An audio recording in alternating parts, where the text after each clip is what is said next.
Hi, my name is Dr. Izzy Justice. I'm the Chief Neuroscientist at Neuro 580. I want to start by thanking the CDC in Atlanta, Georgia, for hosting this very important series on the role of neuroscience in understanding the human experience that we have found ourselves in. I think a good place to start is why, and why now? What is different about the experience that all of us are living through today that is different from, say, other generations? Why is the role of the brain, and therefore understanding how the brain works, so much more important? Why is understanding how the brain works and requiring new skills to navigate this world so much more important for all generations, whether you're a child, adult, at home, and at work? Let's start by looking at some data over here. We have known that the brain has electricity for about 100 years.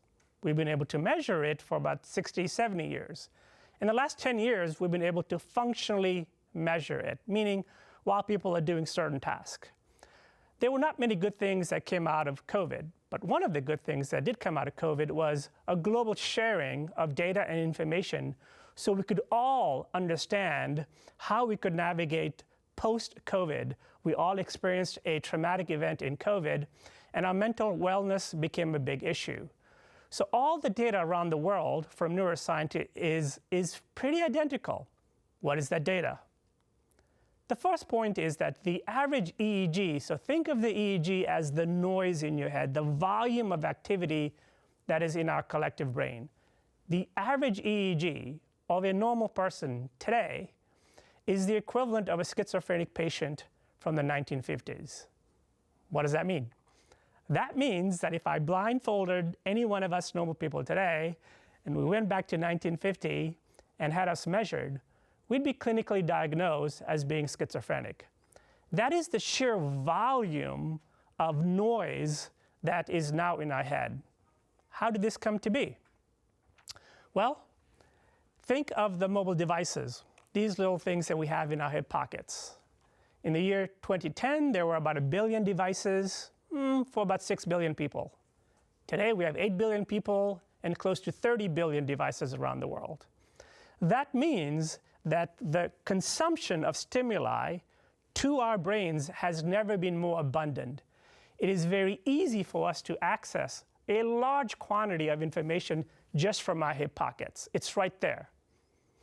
Our brains were not designed to consume this much amount of stimuli. So the volume of stimuli is just absolutely enormous. What does this mean when you have this much volume of stimuli percolating in your brain? This is a Harvard study that showed that 65% of the time, our brain is not where our body is. So let's think about that. When there's that much traffic in our brain, maybe you read an article, maybe you were on social media, maybe you talked to a whole bunch of different people, maybe you were on email. All of those things that you're doing at a very fast pace on a daily basis are percolating in your brain. And so your mind is wandering. Therefore, it makes it very difficult, if you look at the third point over here, to focus. So the number one distraction that we're all facing today, believe it or not, is ourselves. I'll give you an analogy. Let's say that you're on a Zoom call at home, and let's say you have children at your house, and you tell your kids, hey, I'm getting ready to jump on a Zoom call. Don't disturb me, please. And you shut the door and you get on your Zoom call.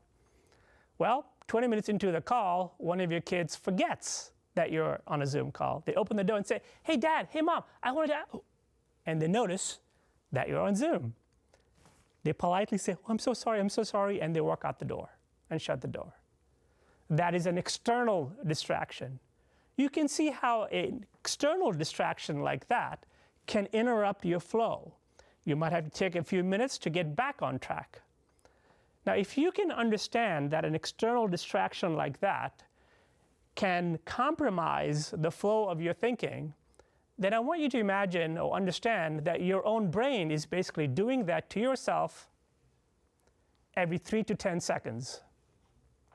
So our ability to focus at any task at hand is significantly lower than any other generation. So this presents a fundamental problem, and that problem is we're essentially becoming rookies. Now, what do I mean by that, again? If you say to me, hey, Dr. Justice, I've been doing this for 5 years, and you tell your kids, hey, I'm getting ready to go jump on a Zoom call, Someone else says to me, I've been doing this for 10 years. Well, what does that fundamentally mean? What does experience mean? Or if you're an athlete, you say, oh, I just practiced for several weeks. Where is all of that experience? It's only stored in one place and one place only in the entire universe, and that's your brain in your body. Not your liver, not your heart, not your kidney, not your muscles. It's in your brain. So the central problem that we have right now is not so much that we lack skills or knowledge, but we lack access to the skills and the knowledge that we already have at the times that we need it, because there's so much volume in our brains. This is a new problem. This problem is leading to all kinds of downstream problems. One, we are becoming rookies. We cannot remember a past project, a past experience, a book that we read, a conversation that we had. That might be very relevant to the task at hand. Another problem is sleep. When you have that much traffic in your brain, people around the world are having trouble sleeping. And if they do fall asleep and then they wake up, they have a hard time going back to sleep.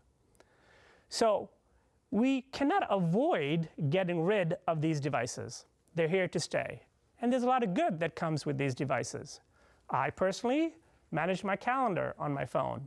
I manage my banking on my phone. I manage my health records on my phone. I can communicate instantly with people that are important to me, people I work with and my family. So these devices are not going anywhere. They're only going to increase. And therefore, the volume of the stimuli that our brain is consuming is also going to increase. And there's a cascaded stream of new challenges that we're facing at home and at work. It's so easy now when you have this volume, this sort of mental marathon of all the work that we've done at work, to then carry that work over to home.